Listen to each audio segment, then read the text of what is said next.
Always say yes to the present moment. What could be more futile, more insane, than to create inner resistance to something that already is? What could be more insane than to oppose life itself, which is now and always now? Surrender to what is. Say yes to life, and see how life suddenly starts working for you rather than against you.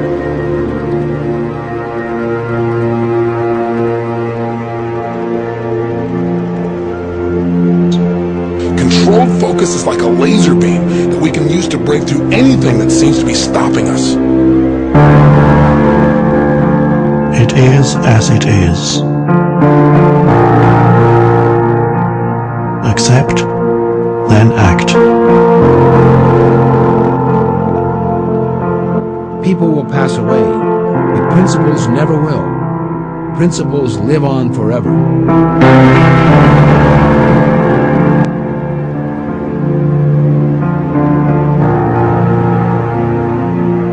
Don't make these kinds of committed decisions. Instead of commitments, they make excuses. And you and I don't want to fall into this trap. They say the reason they have achieved their goals is because of the way their parents treated them. They're from a dysfunctional family. Tell me a functional family. I'll tell you what, I hear this all the time. Or they had a lack of opportunities, or a lack of education, or because they're too young or too old. But remember something, these are all conditions. And once again, it's not the conditions of your life that will determine your destiny, it's your decisions. Decide once and for all to make your life consistent with the quality of your spirit by proclaiming, "This is who I am."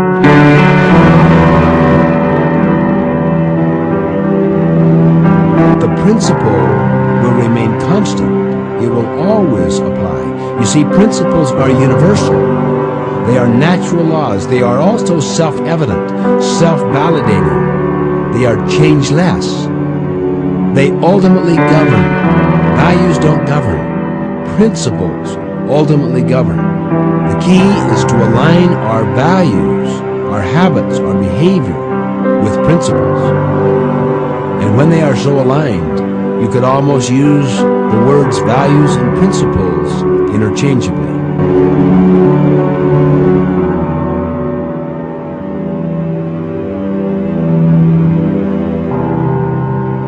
The more you are able to honor and accept the now, the more you are free of pain, of suffering.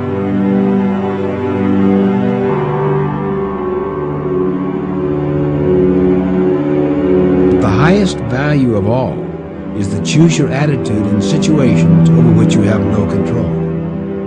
In other words, between what happens to us, the stimulus, and our response to the stimulus is a space. In that space lies our freedom and power to choose our response. And in those choices lie our growth and our happiness. When your deeper sense of self is derived from being, when you are free of becoming as a psychological need, neither your happiness nor your sense of self depends on the outcome, and so there's freedom from fear. You don't seek permanency where it cannot be found. In the world of form, of gain and loss, birth and death. You don't demand that situations, conditions, places or people should make you happy and then suffer when they don't live up to your expectations. Everything is honored, but nothing matters. Forms are born and die, yet you are aware of the eternal underneath the forms. You know that nothing real can be threatened. When this is your state of being, how can you not succeed? You have succeeded already.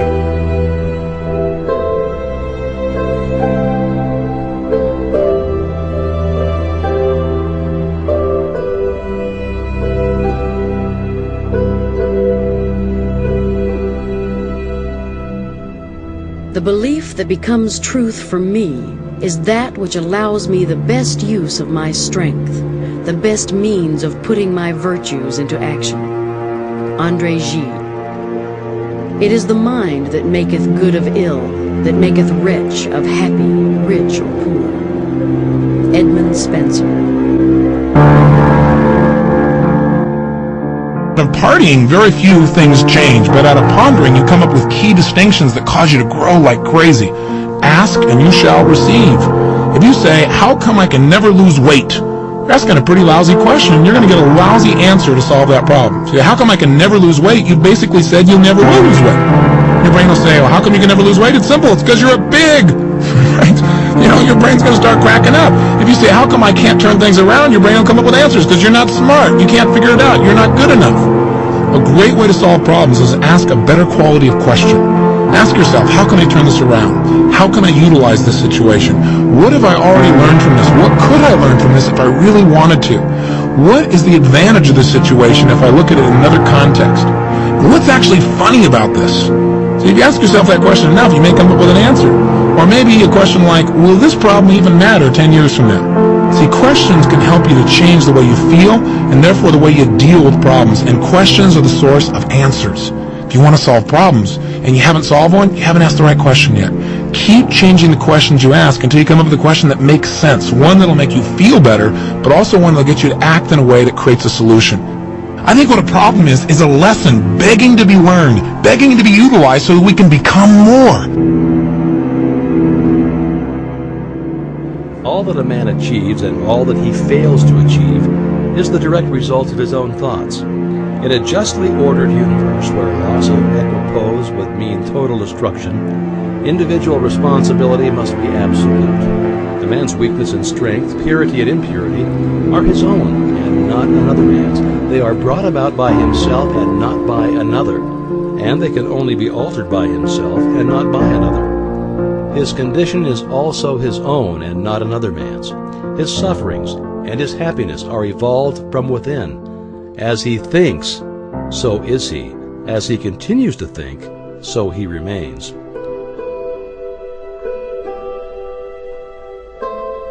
Beliefs are what make the difference between a lifetime of joyous contribution and one of misery and devastation. Beliefs are what separate a Mother Teresa from a Charles Manson. Beliefs are what cause some individuals to become heroes, while others lead lives of quiet desperation.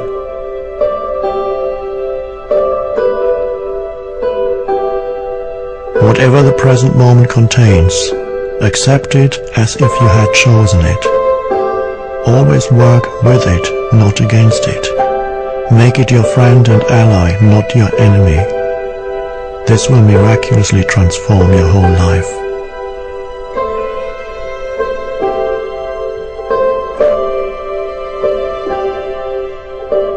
Only the wise man, only he whose thoughts are controlled and purified, makes the winds and the storms of the soul obey them. Tempest-tossed souls, wherever you may be, under whatever conditions you may live, know this. In the ocean of life, the isles of blessedness are smiling, and the sunny shore of your ideal awaits your coming. Keep your hands firmly upon the helm of thought. In the core of your soul reclines the commanding master. He does but sleep. Wake him. Self-control is strength. Right thought is mastery. Calmness is power. Say under your heart, peace, be still.